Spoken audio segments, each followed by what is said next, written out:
বাসায় নিয়ে যাবে। কথা বলে মহরম মিলাদুন নবীর মাস আসিলে ইমানদার আর মুনাফিকদের পরিচয় মিলে, ঠিক কিনা? ইমানদাররা কারা? ইমানদাররা আশুরার মাহফিল সাজাইছে। কারা সাজাইছে? কথা কেনা কারা? বেঈমানরা করব, ওয়াহাবিরা করব, ওয়াহাবিরা করব, খারেজিরা করব, শিয়ারা করবে, কারা করবে? সুন্নিরা। কারা? সুন্নি বাবারা ইমানদার। সুন্নি মানে কি? ইমানদার। মহরম মিলাদুন নবীর মাস আসিলে ইমানদার আর মুনাফিকদের পরিচয় মিলে। আয় হায় ইমানদাররা আশুরার মাহফিল সাজাইছে। বলেন ইমানদাররা আশুরার মাহফিল সাজাই। আজি ইমানদারের কলিজাতে আঘাত লেগেছে। আজি ইমানদারের কলিজাতে। কারবালাতে ইমাম হুসাইন শহীদ হয়েছে। বাবা কারবালাতে ইমাম হুসাইন শহীদ হয়। আজি ইমানদারের কলিজাতে গেছে। আজি ইমানদারের কলিজাতে। আমার ভাইরা, বন্ধুরা, বাবারা, ইমাম হুসাইন রাদিয়াল্লাহু তাআলা আনহু, হাসান রাদিয়াল্লাহু তাআলা আনহুমা দুই ভাই এলাকা নিয়ে নবীর কাছে গেলেন। নবী জবাব দিল না। জিবরাইল এই উত্তর দেয় নাই। জিবরাইল কই, ইয়া রাসূলুল্লাহ, ইয়া নবী আল্লাহ, গো মায়ার নবী, ও দয়াল নবী, এই উত্তর সরাসরি আমি জিবরাইলও দিতে পারবো না। কারণ আপনারা যেমনি ভাবে হাসান হুসাইনকে ভালোবাসেন, আমি জিবরাইল আপনাদের চাইতে কম ভালোবাসি না। ও মায়ার নবী, ওদের কার লেখা সুন্দর এটার ফয়সালা করে দিব আমার আল্লাহ। আর জোরে বলুন সুবহান। ফয়সালা দিবে কে? আর জোরে বলেন কে? আচ্ছা আপনারা বলেন, এই যে একটা প্রেমের খেলা চলতেছে নবীর পরিবারে, আল্লাহ দেখেনি? কথা কেন দেখেনি? আল্লাহ সব দেখেন। হাসান হুসাইন, মা ফাতেমা, আলী, মায়ের নবী, জিবরাইল, যে একটা প্রেমের খেলা চলছে, আল্লাহ কিন্তু সব কিছুই দেখতেছে।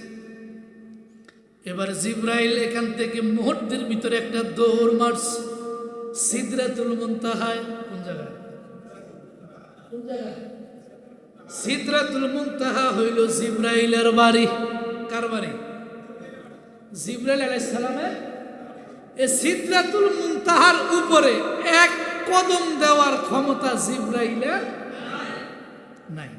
যদি এক কদম দেয় তাইলে আল্লাহর নূরের তাজাল্লিতে জিবরাইল জ্বলে পুড়ে ছারখার হয়ে যাবে। আল্লাহু আকবার বলেন না। জিবরাইল নবীর দরবার থেকে একটা দৌড় মেরে মুহূর্তের মধ্যে চলে গেলেন কোথায়? সিদরাতুল মুনতাহায়। সিদরাতুল মুনতাহায় গিয়ে একটা চিৎকার দিলেন, ইয়া রব্বে কারীম, ও দয়ার সাগর মাওলা মাবুদ বার এলাহি রব্বে কারীম, আমি একটা দরখাস্ত নিয়ে তুমি আল্লাহর কাছে আসছি। আল্লাহ জানে না কি নিয়ে গেছে? আল্লাহ জানে। তারপরও কেন জিগায়? এইটা হইল শরীয়ত। এইটা কি শরীয়ত? জিবরাইল সিদরাতুল মুনতাহায় যাওয়ার পরে চিৎকার দিয়ে বলে, আল্লাহ, তোমার নবীর পরিবারকে একটা পরীক্ষায় ফেলে দিয়েছি। ইমাম হাসান হুসাইন, ওরা দুই ভাই সিলেটের মধ্যে কাগজের মধ্যে লেখা লিখল। কার লেখা সুন্দর? তোমার নবীর জবাব দেয় না, মা ফাতেমা আলী উত্তর দেয় না, আমি জিবরাইলও সাহস করি নাই। এখন তুমি আল্লাহ এটার ফয়সালা করে দাও, কার লেখা সুন্দর। দেখেন, আমরা হাসান হুসাইনকে কেন স্মরণ করব না? আমরাই ভালোবাসি না? আল্লাহ হাসান হুসাইনকে কেমন ভালোবাসে। আল্লাহ হাসান হুসাইনকে কেমন ভালোবাসে। আমার আল্লাহ কয়, জিবরাইল, ও জিবরাইল, এতক্ষণ যে প্রেমের খেলা চলছে আমি আল্লাহ কিন্তু সব কিছু দেখছি। আল্লাহ সব দেখছে এ জিবরাইল, মা ফাতেমার দুই সন্তানের ব্যাপারে নবীজি নিজের জবানে ঘোষণা দিয়েছে তারা জান্নাতের যুবকের সরদার। আমরা যত পুরুষ আছি সমস্ত পুরুষ হাসান হুসাইনের সাথে দেখা করা ছাড়া জান্নাতে যাওয়ার কোনো সুযোগ। আমাদের সরদার হইল তারা, ঠিক না? আমাদের সরদার হইল তারা দুই ভাই। জিবরাইল রে মা ফাতেমা উত্তর দেয় না, আলী দেয় না, নবী দেয় না, তুমিও দেও নাই। তোমরা সবাই যেমনি ভাবে হাসান হুসাইনকে ভালোবাসো, তোমাদের সবার চাইতে আমি আল্লাহ কিন্তু কম ভালোবাসি না। ও জিবরাইল, আমি মাওলাই এই উত্তর সরাসরি দিতে পারবো না। আল্লাহু আকবার! আরে আল্লাহ সরাসরি দিতে পারবে না। চিন্তা করছেন হাসান হুসাইন কে, তাদেরকে কেন স্মরণ করবে? আরে বেক কর, কিতাব পড়। তারা কারা? যাদের ব্যাপারে সমালোচনা করছো, যাদের ব্যাপারে মন্তব্য করতেছো, তারা কারা? তাদের দাম আছে না নাই? তোমার আমার কাছে দাম নাই। আল্লাহ তাদেরকে কেমন সম্মান দিচ্ছে, কথা ঠিক কিনা? আল্লাহ কই জিবরাইল, এই উত্তর তো আমি আল্লাহ সরাসরি দিতে বলে কি করবো? বলে একটা দৌড় মেরে জান্নাতে চলে যাও। সুবহানাল্লাহ, একটা দৌড় মেরে জান্নাতে যাও। জান্নাত থেকে একটা তুফা নিয়ে যাও, একটা আপেল নিয়ে যাও। আপেলটা নিয়ে নবীর দরবারে চলে যাও। নবীর দরবারে যে আপেলটা নিয়ে ওদের দুই ভাইয়ের লেখা যেখানে, লেখার মাঝখানের মধ্যে আপেলটাকে রেখে দিবারে জিবরাইল। দুই ভাইয়ের লেখার মাঝখানে আপেলটা রেখে দিবাম। আর এই আপেলটা যার লেখায় যাবে বুঝবা তার লেখাটাই বড় চমৎকার হয়েছে। যার লেখায় জান্নাতি আপেল যাবে তার লেখাটাই কি হবে? সুন্দর হবে। জিবরাইল আমিন মুহূর্তের মধ্যে আপেল নিয়ে আমার নবীর দরবারে হাজির হয়ে গেল। ওগো মায়ার নবী, ও দয়াল নবী, আল্লাহ সরাসরি ফয়সালা দেয় নাই, আল্লাহ জান্নাত থেকে আপেল পাঠিয়েছে গো নবী। ও মায়ার নবী, এখন আপেল ফয়সালা করে দিবে। ওদের দুই ভাইয়ের লেখা যেখানে, মাঝখানের মধ্যে আপেলটাকে রেখে দিতে বললেন আমার আল্লাহ। ও মায়ের নবী, যার লেখায় আপেল যাবে তার লেখাই সুন্দর হবে। আমার আল্লাহ কয় জিবরাইল তাড়াতাড়ি আপেল নিয়ে যাও। আপেল নিয়ে হাজির হলো। আমার আল্লাহ কয় জিবরাইল রে, আপেলটা দুই ভাইয়ের লেখার মাঝখানে রাখবা। নবী সাল্লাল্লাহু আলাইহি ওয়াসাল্লাম সামনে বসা, মা ফাতেমার সামনে বসা, আলী রাদিয়াল্লাহু তাআলা আনহু সামনে বসা। হাসান হুসাইন নবীজিকে এইভাবে জড়ায় ধরে ফয়সালা এখনো হবে। দীর্ঘ অপেক্ষার পরে, ঠিক কিনা? দীর্ঘ অপেক্ষার পরে ফলাফল ঘোষণা। কার লেখা চমৎকার হলো, এখন এইটার ফয়সালা হয়ে যাবে। নবী সাল্লাল্লাহু আলাইহি ওয়াসাল্লাম ডেকে বলে, হাসান ও হুসাইন, তোমাদের দুই ভাইয়ের যার লেখার মধ্যে আপেল যাবে তার লেখাই সুন্দর হবে। নবী সাল্লাল্লাহু আলাইহি ওয়াসাল্লাম যখন আপেলটা দুই ভাইয়ের লেখার মাঝখানে রেখে দিলেন, আপেলটা দুই ভাগ হয়ে দুই দিকে চলে গেল। আপেলটা দুই ভাগ হয়ে দুই দিকে চলে গেল, কিন্তু আপেল যে দুই টুকরা হয়েছে এই ব্যাপারে ওদের দুই ভাইয়ের খেয়াল নাই। ওদের দুই ভাইয়ের আনন্দ ফুর্তি শুরু হয়ে গেল। আপেল আমার লেখায় আসছে, হুসাইনকে আপেল আমার লেখায় আসছে, আমার লেখা সুন্দর হয়েছে। হাসান কয় আমার লেখা সুন্দর হয়েছে, কিন্তু আপেল যে দুই ভাগ হয়ে দুই দিকে গেছে এই দিকে ওদের কোনো খেয়াল নাই।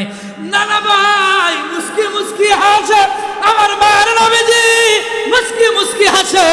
আর হাসান হুসাইন ডেকে বলে, নানা ভাই তুমি কেন মুস্কি মুস্কি হাসো? বলে হাসান হুসাইন, নানা ভাই তোমরা যে লেখা নিয়ে নাচানাচি করতেছো, তোমরা যে আপেল নিয়ে আনন্দ করতেছো, দুই ভাই নাচানাচি করো, দেখো আপেল দুই টুকরো হয়ে দুই দিকে চলে গেল।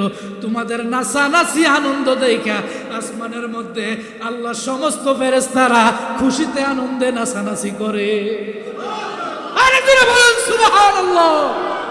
সমস্ত ফেরেশতারা খুশিতে আনন্দে নাচানাচি করে।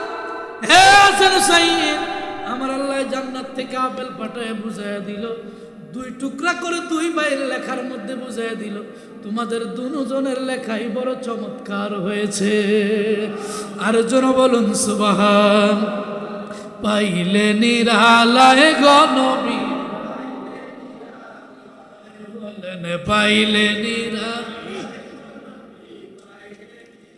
দুই কদমে চুমু খাবো, দুই কদমে সবাই, দুই কদমে চুমু, চরণে ধুলি মাখবো গায়ে। পাইলে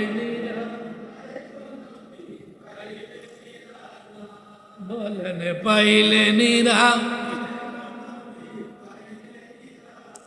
এই সবাই পাইলে নিরালায় বাবা। মদিনা শরীফ বহু দূরে, লোহিত সাগরের তীরে বাবা। মদিনা শরীফ বহু লোহিত সাগর, আয় হায় মদিনার সোনার ঘরে, মদিনার সোনার ঘরে আছেন নবী সর্বদাই। পাইলে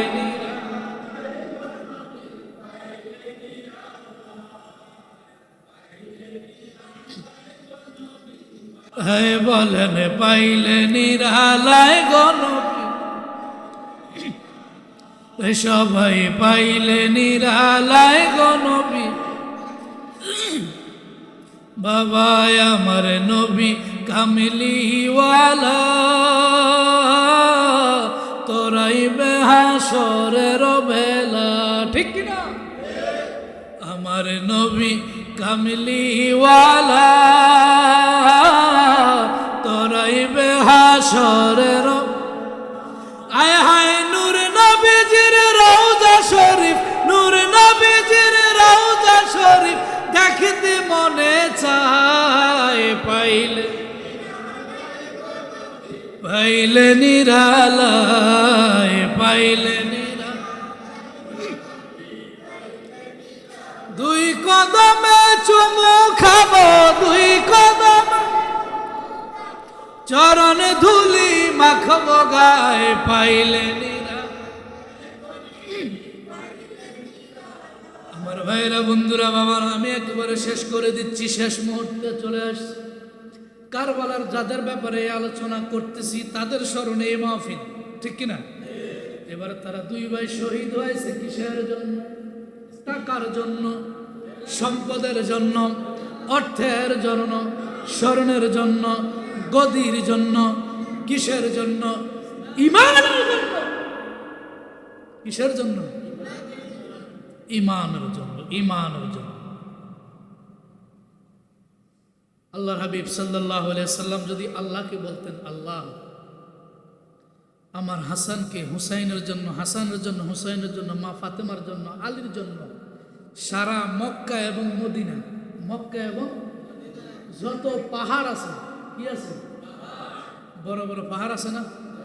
এই যে কিছুক্ষণ আগে গজলের মধ্যে একটা পাহাড়ের নাম বললাম, জাবালে নূর, জাবালে আলোর পাহাড়, যে পাহাড়ের মধ্যে কোরআন নাযিল হয়েছে, 2500 ফিট উঁচা।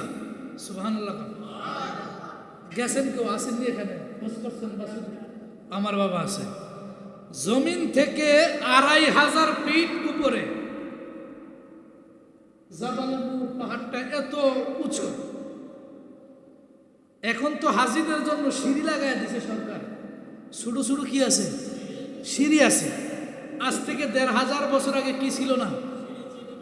কথা কয় না, সিঁড়ি ছিল না। ওই সময় জঙ্গল ছিল, একবারে অন্ধকার ছিল, নির্জন জায়গা ছিল। এখন এই সিঁড়ি দিয়ে 2500 ফিট উঁচা জায়গায় বহু বাংলাদেশি হাজি আছে, উঠতে পারে না। আছে না? উঠতে পারে না, হাঁফায়া যায়। 4 বার 5 বার রেস্ট করে, একটু বিশ্রাম নিয়ে ধীরে ধীরে বিশ্রামের আবার শুরু করতে কি আছে? জায়গা আছে। রেস্ট করে আস্তে আস্তে আস্তে আস্তে উপরে উঠে। কয়েকবারের পরে ওই 1500 বছর আগে, ও মারা আপনারাও শোনেন, আপনাদের কথাই এইটা বলছি। মারা শুনেন, এখন সিঁড়ি দিয়ে হাজিরা উঠতে পারে না। ওই সময় জঙ্গল ছিল, মরুভূমি ছিল, অন্ধকার ছিল। ওই ১৫০০ বছর আগে এই অবস্থায় আল্লাহর নবীর জন্য মা খাদিজা দৈনিক সকাল বিকাল 2 বার ২৫০০ ফিট উপরে সিঁড়ি ছাড়া 2 বার রাসূলের জন্য খানা নিয়ে যাইতেন।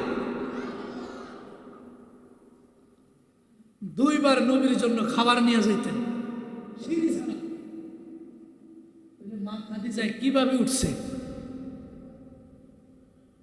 চিন্তা করছেন? মা খাদিজা তখন কিভাবে উঠছে? উনিও কিন্তু আহলে বায়তের সদস্য। মা ফাতেমার মা, কথা ঠিক কিনা? মা ফাতেমা মা।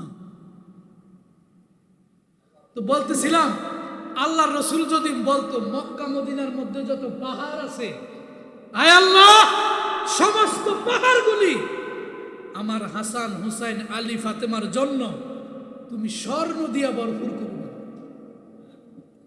আল্লাহ দিত না? কেউ দিত না? আল্লাহ রসুলকে এটা বলছে, চাইছে? এত কিছুর বিনিময় আল্লাহ রসুল বলেছেন, আমি এত কষ্ট করেছি ইসলামের জন্য, বিনিময় কিছুই চাই না, শুধু একটা জিনিস চাই, সেইটা হলো আমার আহলে বায়তের সাথে সদাচরণ, ভালো আচরণ করব। মা ফাতেমাতুজ জাহরা রাদিয়াল্লাহু তাআলার 2 সন্তান। ঈদের দিন সকালবেলা পুরান ওয়াজ আপনারা জানেন, জামা কাপড় নাই। আল্লাহ রসুল সাল্লাল্লাহু আলাইহি সাল্লামের কন্যা মা ফাতেমা ঈদের দিন সকালবেলায় ঘরের ভিতরে বসে বসে কান্না করে। সমস্ত ছেলে মেয়েগুলি অন্য অন্য মানুষের নতুন জামা গায়ে দিয়ে ঈদ গায়ে যায়, আমার হাসান হুসাইন জান্নাতের সর্দারের জন্য নতুন জামা নাই। মা ফাতেমায় নামাজের শেষ দেয়, আল্লাহর হাবিব আসছে করে আয়েশা থেকে মা ফাতেমা কান্না করে। ফাতেমা কান্দে কান্দে বলো, বাবা আগামী দিন ঈদের দিন আমার হাসান হুসাইনের জন্য কি নাই? নতুন পোশাক। সঙ্গে সঙ্গে আল্লাহ রসুল সাল্লাল্লাহু আলাইহি সাল্লামের ঘোষণা অনুযায়ী জান্নাত থেকে আল্লাহ হাসান হুসাইনের জন্য 2 সিট জামা কাপড় পাঠাইছে। কোত্থেকে? ঢাকা নিউ মার্কেট থেকে, Sitang new market, Hajiganj new market, Comilla Sattarkhan plaza, কোন জায়গা? এই মার্কেটের কথা মনে হয়, আরেক কথা মনে হয়েছে আহলে বায়তের সাথে কইতেন কইতেন না, সময় তো খালি চাইতেন না, দিকে করতেন না, সময়টা আমি হয়ে যাবে কষ্ট করেছে। কারবালা কি হাতে গেছি? আর বছরে একদিনই না, প্রত্যেক দিন কি 10টা বাজে নামাজ পড়বেন?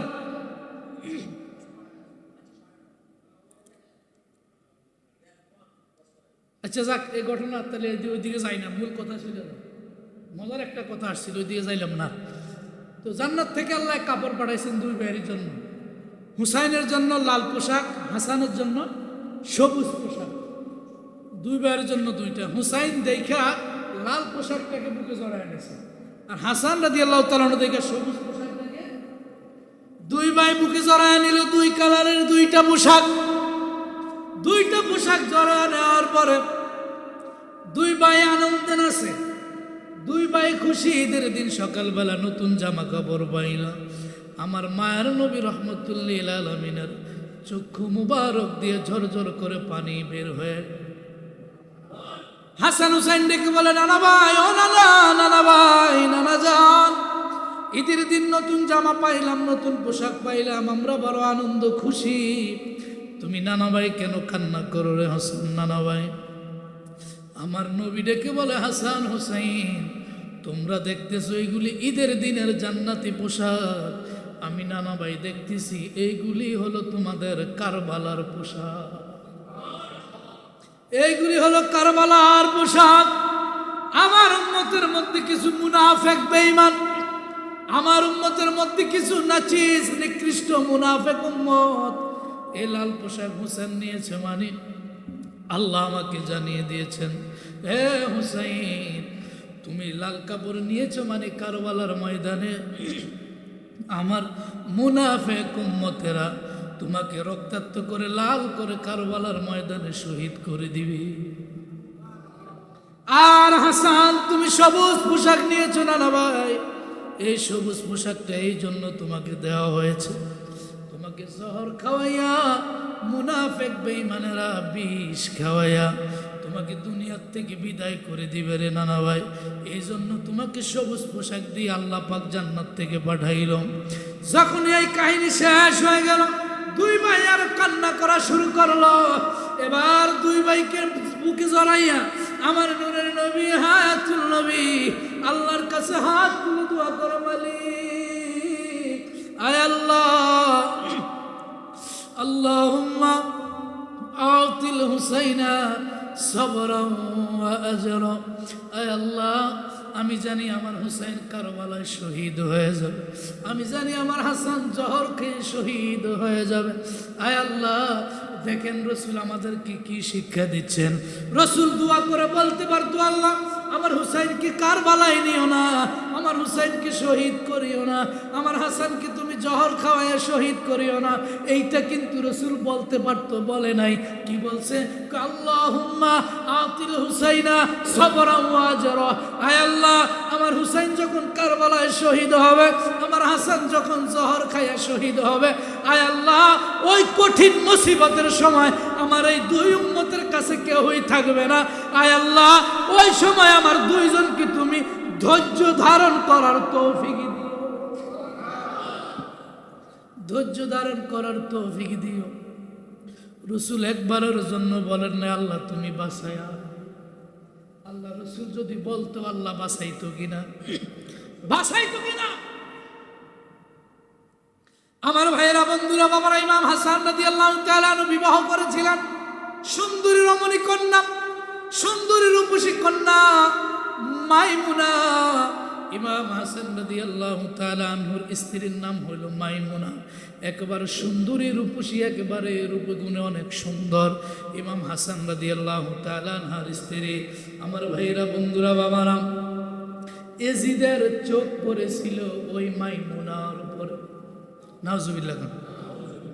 ইমাম হাসান রাদিয়াল্লাহু তাআলা আনহুর স্ত্রীর উপরে ইয়াজিদের চোখ পড়েছিল। ইমাম হাসান রাদিয়াল্লাহু তাআলা আনহু অনেক সুন্দরী ছিল, অনেক রূপসী ছিল। ইয়াজিদ মাইমুনা কুটনির মাধ্যমে ইমাম হাসান রাদিয়াল্লাহু তাআলা আনহুর স্ত্রীকে অফার দিল। কি দিল? ইমাম হাসান রাদিয়াল্লাহু তাআলা আনহুর স্ত্রীকে অফার দিল, হে ইমাম হাসানের স্ত্রী, তুমি যে এত সুন্দর রূপসী রূপবতী কন্যা, তোমার তো এই হাসানের ভাঙ্গা ঘরে মানায় না। নাউজুবিল্লাহ। ইমাম হাসানের এই ভাঙ্গা ঘরে তোমাকে মানায় না। বলে কি করব?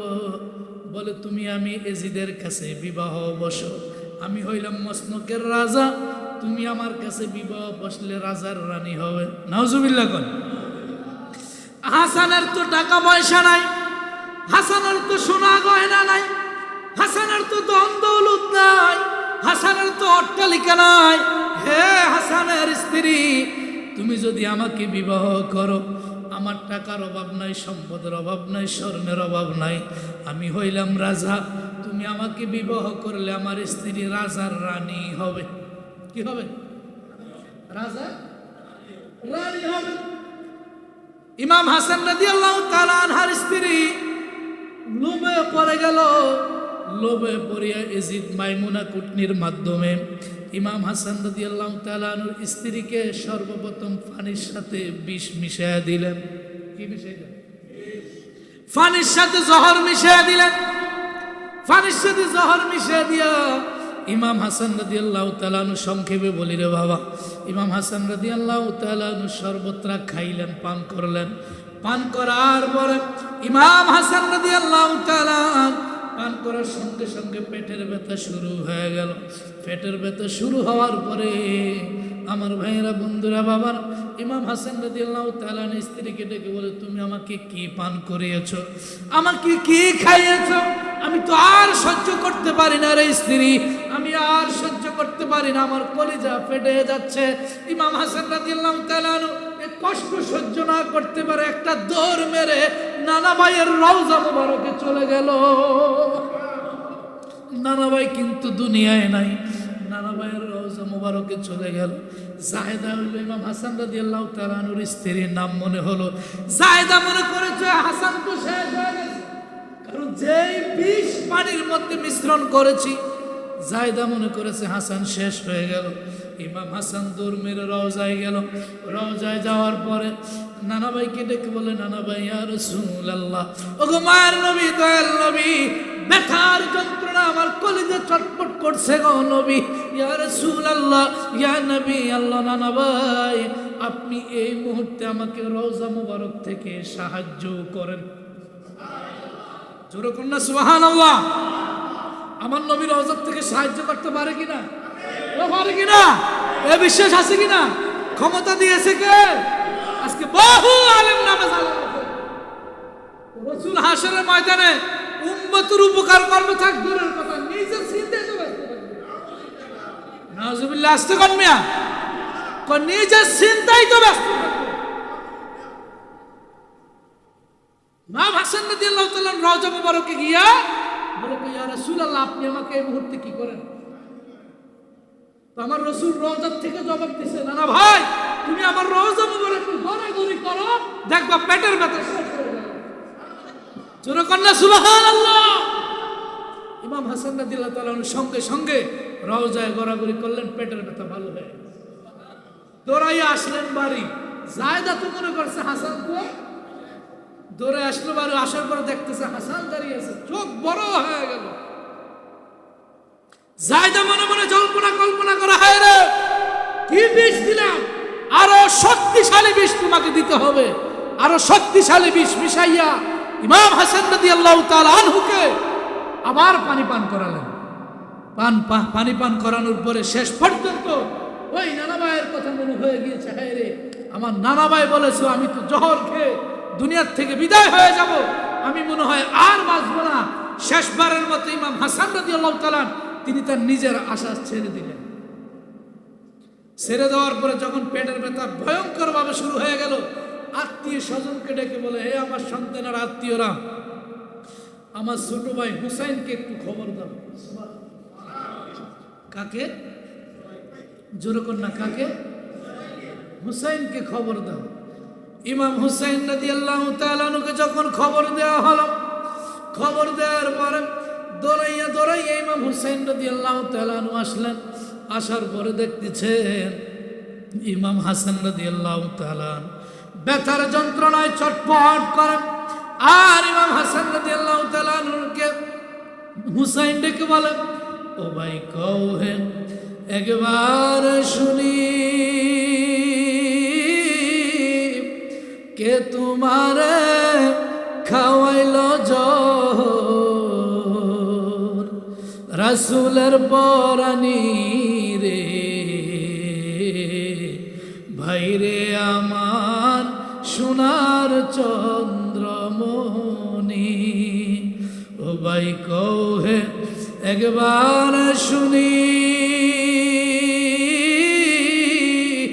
কে তোমারে খাওয়াইল জহর, রাসূলের পরানি রে, ভাইরে আমার সোনার চন্দ্রমণি। আকাশ কান্দে বাতাস কান্দে, কান্দে দুনিয়ার পানি, দুই পুত্র হারায়া কান্দে ফাতেমা জননী রে, ভাইরে আমার সোনার চন্দ্রমণি। আল্লাহ বলেন জিবরাইল রে, ও জিবরাইল যাও না রে চলিয়া, ৭০,০০০ ফেরেশতার আলো নিয়া,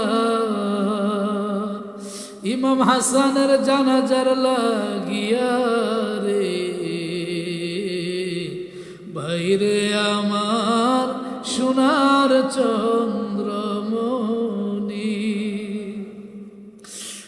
হুসাইন বলে ছোট ভাই রে যাও বুঝি চলিয়া আজকের থেকে গেলাম আমি বাইহারা হইয়া রে বাইরে আমার সোনার চন্দ্রমণি ও ভাই কহে একবার শুনি কে তোমার খাওয়াইল জহর রাসূলের পরানি রে বাইরে আমার সোনার চন্দ্রমণি মারহাবা কোন ইমাম হুসাইন রাদিয়াল্লাহু তাআলা ডেকে বলে বড় ভাই আপনি তো দুনিয়া থেকে বিদায় হয়ে যাচ্ছেন। ইমাম হাসান ডেকে বলে হুসাইন রে আর আমার বুকে আয়, শেষবারের মতো তোকে একটু বুকে জড়ায় নেই। আজকে আমি বিপদে পড়েছি রে ভাই হুসাইন, তুই আইসা আমার পাশে দাঁড়াইছ রে ভাই। আমি হুসাইন চলে যাচ্ছি না, হাসান চলে যাই, তুমি ছোট ভাই আইসা আমার পাশে দাঁড়াইছো। এ হাসান ভাই বলো তোমাকে কে জহর খাইয়েছে, বিষ খাইয়েছে আমাকে বলো। ইমাম হাসান রাদিয়াল্লাহু তাআলা ডেকে বলে ভাই আমি জানি কে আমাকে বিষ পান করেছে, কিন্তু আমি বলবো না। কিন্তু আমি বলবো না রে ভাই। বলে বললে কি হবে? বলে অবশ্যই আমি তার প্রতিশোধ নিব। বলে হুসাইন আজ থেকে অনেক বছর আগে নানা ভাই রহমতুল্লিল আলামিন আমাদের ব্যাপারে বলে গিয়েছে রে নানা ভাই, নানা ভাইয়ের মুনাফিক বেঈমান উম্মতের আমাদেরকে শহীদ করে দিবে। এ হুসাইন আজকে আমি বিপদে পড়ছি, তুই ভাই এসে আমার পাশে দাঁড়াইছ, এমন একদিন আসবে রে হুসাইন তুই ভাই যখন বিপদে পড়বি রে ভাই 10 মুহররম 61 হিজরিতে ওই ইরাকের কারবালার প্রান্তরে তুই যখন বিপদে পড়বি রে ভাই, আজকে আমি পাশে, আজকে আমি বিপদে পড়ছি, তুই আইসা আমার পাশে দাঁড়াইলি, এমন একদিন আসবে তুই বিপদে পড়বি রে হুসাইন, তোর পাশে দাঁড়ানোর মতো কোনো উম্মত থাকবে না রে হুসাইন। আয় আমার বুকে আয়, জীবনের শেষবারের মতো তোকে একটু দোয়া কইরা যাই, জীবনের শেষবারের মতো একটু দোয়া করে যাই হুসাইন রে। সঙ্গে সঙ্গে আল্লাহর কাছে হাত তুললেন, আল্লাহুম্মা আতিল হুসাইনা সাবরান ওয়া আজরা। আয় আল্লাহ আমার ছোট ভাই হুসাইনের জন্য আমি অ্যাডভান্স দোয়া করে যাচ্ছি, অগ্রিম দোয়া করে যাচ্ছি রে আল্লাহ। আজকে আমি বিপদে পড়ছি, আমার পাশে আইসা ভাই দাঁড়াইছে রে আল্লাহ। যেদিন আমার ভাই হুসাইন বিপদে পড়বে, আমার ভাইয়ের পাশে দাঁড়ানোর মতো কোনো উম্মত নাই। আয় আল্লাহ ওই কঠিন বিপদের সময় আমার ভাইকে তুমি আল্লাহ ধৈর্য ধারণ করার তৌফিক দিও। আর জোরে বলুন সুবহান। ইমাম হাসান রাদিয়াল্লাহু তাআলা দুনিয়া থেকে বিদায় হয়ে গেল, জান্নাতুল বাকিতে তার রওজা শরীফ। সুবহানাল্লাহ। জান্নাতুল বাকি নাম শুনছেন না? জান্নাতুল বাকিতে হইল ইমাম হাসান রাদিয়াল্লাহু তাআলা রওজা, কবর মোবারক।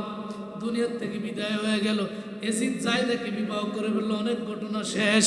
এবার এজিদের চোখ পড়েছে মদিনার মধ্যে ইমাম হুসাইন রাদিয়াল্লাহু তাআলার মসনদের উপরে,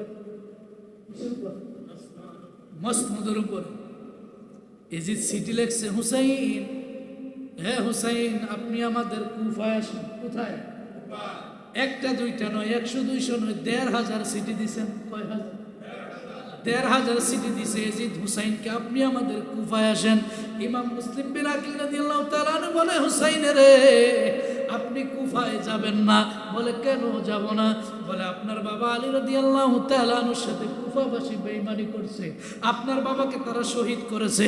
আপনার বাবা যখন ওই ইরাকের মধ্যে মসজিদে নামাজ পড়াইতো, কুফায় মসজিদে ফজরের নামাজ পড়াইতে গেল, মুনাফিকের সরদার আব্দুর রহমান ইবনে মুলজিম আপনার বাবাকে ফজরের নামাজের সময় নামাজের সেজদার মধ্যে ফালাইয়া গলার মধ্যে ছুরি চালাইছে। হে হুসাইন আপনার বাবার সাথে তারা বেয়াদবি করেছে, আপনি কুফায় যাবেন না, আপনার সাথে যে করবে না তারাই বা কি গ্যারান্টি? ঠিক কিনা? আপনি কুফায় যাবেন না। এইভাবে একটা দুইটা নয়, প্রায় ১,৫০০ সিটি দিল, সংক্ষেপে শেষ করে দেয়। ইমাম হুসাইন রাদিয়াল্লাহু তাআলা আনহু ইমাম মুসলিম বিন আকিলকে ডেকে বলে, হে মুসলিম বিন আকিল, আমি কি করব? বলে, তাইলে একটা কাজ করেন, এইভাবে যে সিটি দিচ্ছে আপনাকে যাওয়ার জন্য, সেই জায়গায় বায়াত করার জন্য, ইজিদ ডেকে বলে, হে হুসাইন, আপনি যদি আমাদের কুফায় না আসেন, আপনি যদি আমাদের এখানে না আসেন, তাইলে কিয়ামতের ময়দানে আপনার নানার কাছে আমরা আরজি জানাবো কি? আমরা বায়াত হওয়ার জন্য হুসাইনকে সিটি লেখছি মদিনায়, হুসাইন আমাদের কাছে আসে নাই, এই জন্য আমরা ঈমান হারা হয়ে কবরে আসছি। হাসরের ময়দানে আল্লাহর কাছে আমরা জবাব দিতে পারবো। ইমাম মুসলিম ডেকে বলে, হুসাইন রে, হে হুসাইন, একটু অপেক্ষা করেন, একটা কাজ করেন। বলে, কি কাজ করব? বলে, আপনার বাবাকে তারা শহীদ করেছে, আপনি আগে যাবেন না। বলে, কি করব? বলে, আমি ইমাম মুসলিম আগে একটু কুফায় গিয়ে দেখি সেই জায়গার অবস্থা কি। সুবহানাল্লাহ। আমি একটু আগে গিয়ে দেখি সেই জায়গার বর্তমান প্রেক্ষাপট অবস্থাটা কি, তারা কি সত্যি বায়াত হওয়ার জন্য সিটি দেয় নাকি কোনো ষড়যন্ত্র করে সিটি দিচ্ছে, এটা আগে আমি একটু পর্যবেক্ষণ করে আসি, ঠিক কিনা? প্রধানমন্ত্রী আগে আসলে আগে মন্ত্রী করে ফাটায় না, এমপি করে ফাটায় না, মাঠের অবস্থা কি, কোন জায়গার কি অবস্থা, তারপরে না কথা, ঠিক আছে না? ইমাম হুসাইন যাওয়ার আগে ইমাম মুসলিমকে ফাটাইছে, যাও কি অবস্থা একটু দেখে আসো। ইমাম মুসলিম গেলেন, যাওয়ার পরে যা দেখছেন মোটামুটি অবস্থা ভালো, কুফার অবস্থা ভালো। একজন দুইজন বায়াত হইতে হইতে 40 জন, মতান্তরে 41 জন বায়াত হয়েছে। সুবহানাল্লাহ। কয়জন? 41 জন বায়াত হয়েছে ইমাম মুসলিমের হাতে। এবার ইমাম মুসলিম সিটি লেখছে ইমাম হুসাইনের কাছে। এই আসল খেলা আসতেছে। ইমাম মুসলিম ইমাম হুসাইনের কাছে সিটি লেখছে, হ্যাঁ হুসাইন, আমি এখানে আসছি মতান্তর, আলহামদুলিল্লাহ আমার কাছে 41 জন বায়াত হয়েছে, এখানের অবস্থা ভালো, আপনি এখানে দয়া করে কাফেলা নিয়ে আসতে, কথা কেন আসতে। এই চিঠি যখন ইমাম হুসাইনের কাছে সেন্ড করলো, পাঠালো, এইদিকে সঙ্গে সঙ্গে এজিদ উবাইদুল্লাহ বিন জিয়াদ ঘোষণা দিল, হায় রে, আর মদিনার থেকে নাকি এক মানুষ আসছে, এখানে আমার দলের লোক সব তার দলে বায়াত করাচ্ছে। সুবহানাল্লাহ। আজকের পর থেকে যে তার হাতে বায়াত গ্রহণ করবে সরাসরি তাকে কতল করার ঘোষণা দিল। ইমাম মুসলিম তো সিটি ফাটাই দিয়েছে। এখন তো টেলিফোন মুহূর্তের মধ্যে করা যায়, যে আপনি আসেন, আবার টেলিফোন করে দিলাম, না আমরা আসিয়েন না, এটা এখনকার বর্তমান অবস্থা। কিন্তু ১,৫০০ বছর আগে কি টেলিফোন ছিল? সিটি লাগছে। ইমাম হুসাইন রাদিয়াল্লাহু তাআলা আনহু সিটি পাইয়া তিনি কি করলেন? কাফেলা নিয়ে ওই কুফায় রওনা দিলেন। আর এদিকে যখন এজিদ ঘোষণা দিয়ে দিল, যাকে পাইব ওই মুসলিমের সঙ্গে তাকে কি করা হবে, এমনকি তার সঙ্গে 2টা সন্তান গেছে, অনেক লম্বা ঘটনা, মুহাম্মদ এবং ইব্রাহিম, তার সন্তান এবং তাকে যেখানে পাওয়া হবে তাকে জীবিত অথবা মৃত আমি এজিদের দরবারে যদি আইনা হাজির করতে পারে তাকে আমি বিশাল অঙ্কের টাকা পুরস্কার দেওয়া হবে। নাউজুবিল্লাহ। এই ঘোষণা যখন হয়ে গেল, ইমাম মুসলিম তো এখন বিপদে পড়ে গেল, কথা ঠিক কিনা?